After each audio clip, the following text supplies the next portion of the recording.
नमस्कार। आज बात करेंगे समाजशास्त्र के एक बहुत ही बड़े नाम टालकॉट पार्सन्स के बारे में। इन्होंने एक बहुत बड़ा सिद्धांत दिया था, स्ट्रक्चरल फंक्शनलिज्म। और इस सिद्धांत के जरिए उन्होंने समाज की एक सबसे बड़ी, सबसे उलझी हुई पहेली को सुलझाने की एक जबरदस्त कोशिश की। हाँ, तो सवाल ये है कि समाज बिखर क्यों नहीं जाता?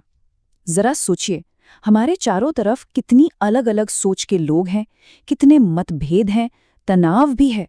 फिर भी कुछ तो है जो इस पूरे ताने बाने को एक साथ जोड़कर रखता है। वो क्या है? बस इसी एक सवाल का जवाब ढूंढने के लिए पार्सन्स ने अपना पूरा का पूरा सिद्धांत खड़ा कर दिया। तो चलिए, आज पार्सन्स के इस सिद्धांत को हम परत दर परत समझते हैं। हम शुरू करेंगे बिल्कुल इसकी नींव से, यानी सोशल एक्शन से। फिर देखेंगे कि कैसे ये छोटे छोटे एक्शन मिलकर एक पूरे समाज का ढांचा बनाते हैं।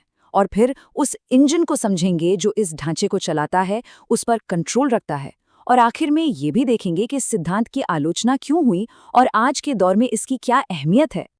तो किसी भी बड़ी इमारत को समझने के लिए उसकी नींव को समझना पड़ता है ना? पार्सन्स के सिद्धांत की नींव है सोशल एक्शन या सामाजिक क्रिया। मतलब समाज में एक अकेला इंसान जो भी काम करता है वो सब कुछ।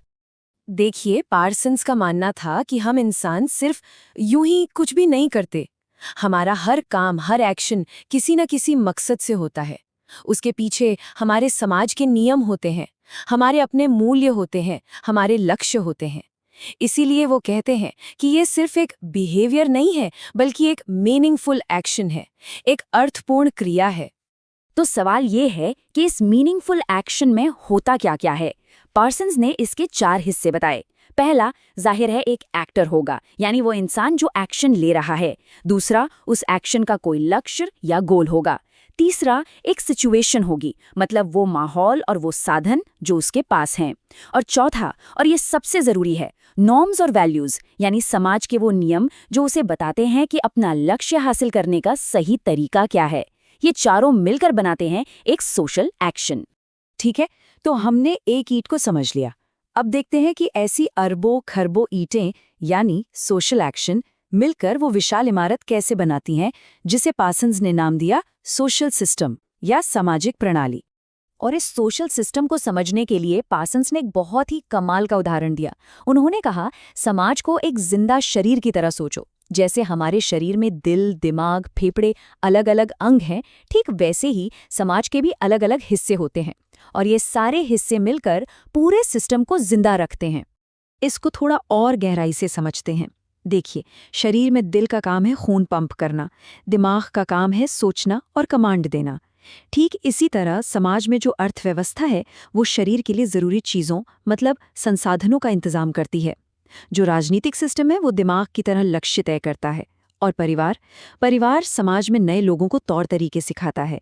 ये सारी संस्थाएं एक दूसरे से जुड़ी हैं, एक दूसरे पर निर्भर हैं, और इन सबका एक ही बड़ा मकसद है, समाज में व्यवस्था और संतुलन बनाए रखना।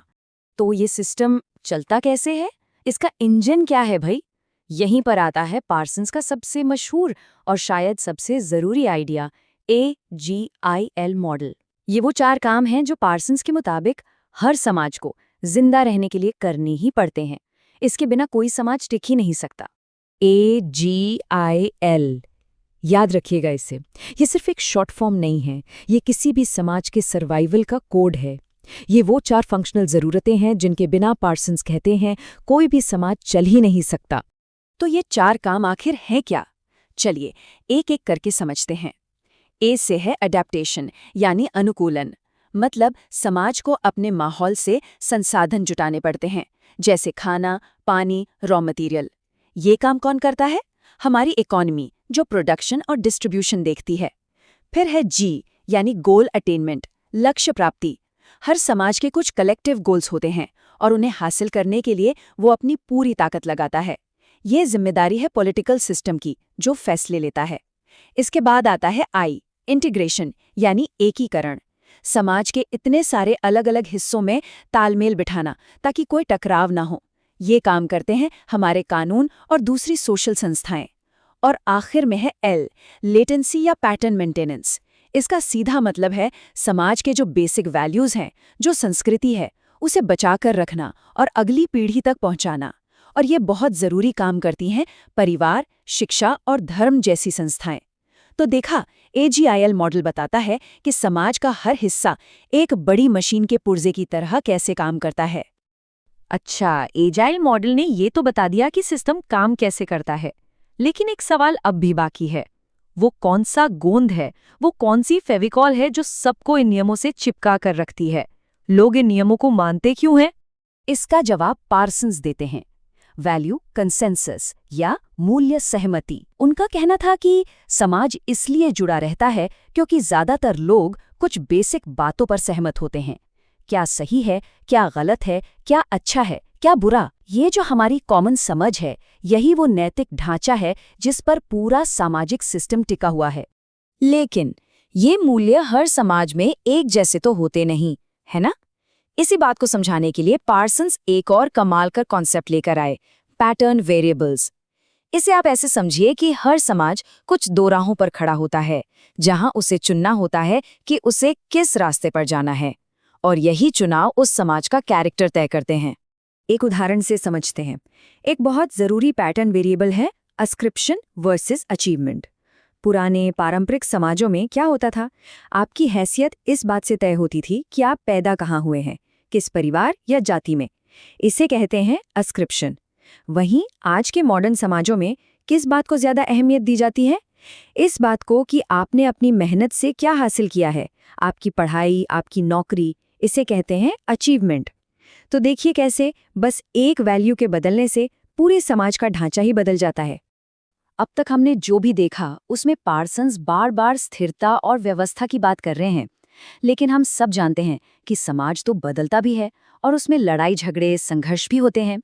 तो क्या पार्सन्स का मॉडल इन चीजों को समझा पाता है?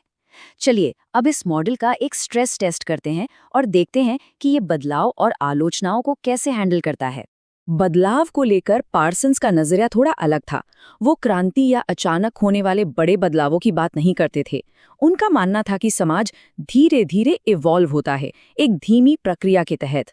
उन्होंने इसे नाम दिया एवोल्यूशनरी डिफरेंशिएशन। इसका मतलब है कि वक्त के साथ समाज के हिस्से और ज्यादा स्पेशलाइज्ड हो जाते हैं, ठीक वैसे ही जैसे एक छोटे से जीव से एक कॉम्प्लेक्स जीव विकसित होता है। लेकिन जाहिर है इस सिद्धांत की आलोचना भी जमकर हुई। सबसे बड़ा क्रिटिसिज्म ये था कि पार्सन समाज की एक बहुत ही कह सकते हैं जरूरत से ज्यादा अच्छी तस्वीर दिखाते हैं, जहां सब कुछ हार्मनी में है, संतुलन में है।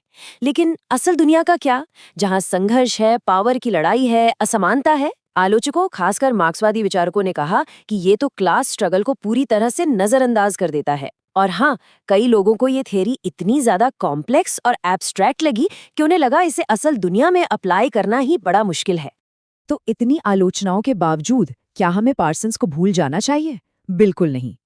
टैलकॉट पार्सन्स को आप समाजशास्त्र से निकाल नहीं सकते, वो एक मील का पत्थर हैं। तो चलिए आखिर में समझते हैं कि उनकी असली विरासत क्या है और आज भी उनका काम क्यों इतना जरूरी माना जाता है। देखिए, पार्सन्स का सबसे बड़ा योगदान ये है कि उन्होंने हमें समाज को एक पूरे सिस्टम की तरह देखना सिखाया, एक ऐसा सिस्टम जिसके सारे हिस्से आपस में जुड़े हुए हैं।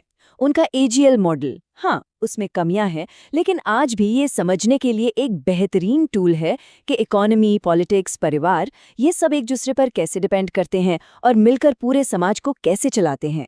ये हमें एक बिगर पिक्चर देखने में मदद करता है। तो आखिर में एक सवाल छोड़ जाते हैं। पार्सन्स ने हमें स्टेबिलिटी और व्यवस्था को समझने का जो नक्शा दिया, क्या वो आज की इस तेजी से बदलती, संघर्षों से भरी दुनिया को समझने के लिए काफी है? या फिर हमें अब ऐसे नए नक्शों की जरूरत है जो बदलाव और संघर्ष को भी कहानी का एक अहम हिस्सा माने? ये एक ऐसा सवाल है जिस पर आज भी समाजशास्त्र में बहस जारी है।